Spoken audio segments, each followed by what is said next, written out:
Evening 5కి అయితే రాజంపేటకు వచ్చాము. ఏం కావాలి బబ్బులు? చికెన్ రోల్ ఇక్కడే సెంటర్ దగ్గర ఉన్నాము. भाई एक एग रोल एक चिकन रोल अच्छा बनवा ఏమంటాడంటే ఒకసారి తిని చూడు, టేస్ట్ బాగాలేకపోతే డబ్బులు వద్దు అంటున్నాడు. చూద్దాం ఎలా చేస్తాడో. ఇవాళ నేను నాన్ వెజ్ తిన్న కాబట్టి వాళ్ళిద్దరికి మాత్రమే చెప్పిన. పెనం పైన ఆయిల్ వేసేసినాడు, వేడెక్కిపోయింది.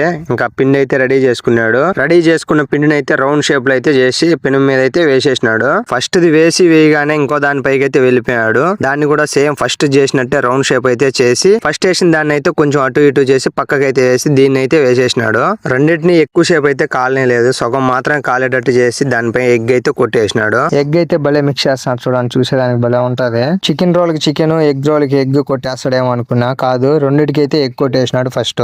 నేను ఇంకా పొరపాటున 2 ఎగ్ రోల్ వేస్తాడేమో అనుకున్నా. తర్వాత అయితే చూసిన ఒక దాని మీద వచ్చేసి చికెన్ అయితే వేస్తాడు చూడండి. 2 రోటీల పైన అయితే ఎగ్ అయితే వేసేసినాడు చూడండి. ఇప్పుడు కొన్ని వెజిటేబుల్స్ అయితే ఫ్రై చేసుకొని చికెన్ అయితే వేసేసినాడు. చికెన్ కూడా లైట్ ఫ్రై అయితే చేసినాడు. చికెన్ బాగా ఫ్రై అయితే అయిపోయింది. చికెన్ ఫ్రై అయిన వెంటనే రోటీస్ మీద అయితే చికెన్ అయితే వేసేసినాడు. ఒక దానిపైన వచ్చేసి ఆనియన్స్, ఇంకెందో అదైతే నాకైతే తెలియదు, అవి వేసేసి కొంచెం ఎర్రగడ్డలు అయితే పైన వేసినాడు. లాస్ట్ సాసెస్ అయితే మిగిలిపోయినాయి, సాసెస్ కూడా వేసేస్తున్నాడు. చిల్లీ సాస్, టొమాటో సాస్, అలాగే మైనీస్.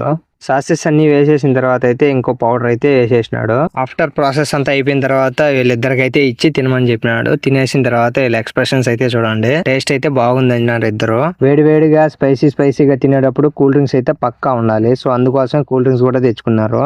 ఒక పక్క తింటూ ఒక పక్క తాగుతూ ఫుల్ ఎంజాయ్ అయితే చేసినారు ఇద్దరు. వీడియో స్టార్టింగ్ లో చెప్పినా కదా ఇవాళ నాన్ వెజ్ అయితే తిన్నాని, సో అందుకోసం ఎదుగుతూ వచ్చారు రోడ్డు మీద ఏమన్నా తిందామని. ఒక దగ్గర ఈ మసాలా బజ్జీ బండి అయితే కనబడింది, అప్పుడెప్పుడు లాస్ట్ ఇయర్ లో తిన్నా. సో అందుకోసం ఇవాళ అయితే మళ్ళీ ట్రై చేసిన. ఈ బజ్జీ అయితే యావరేజ్ గా ఉంది, సో అందుకోసం ఒక బజ్జీతో సరిపెట్టుకున్నా.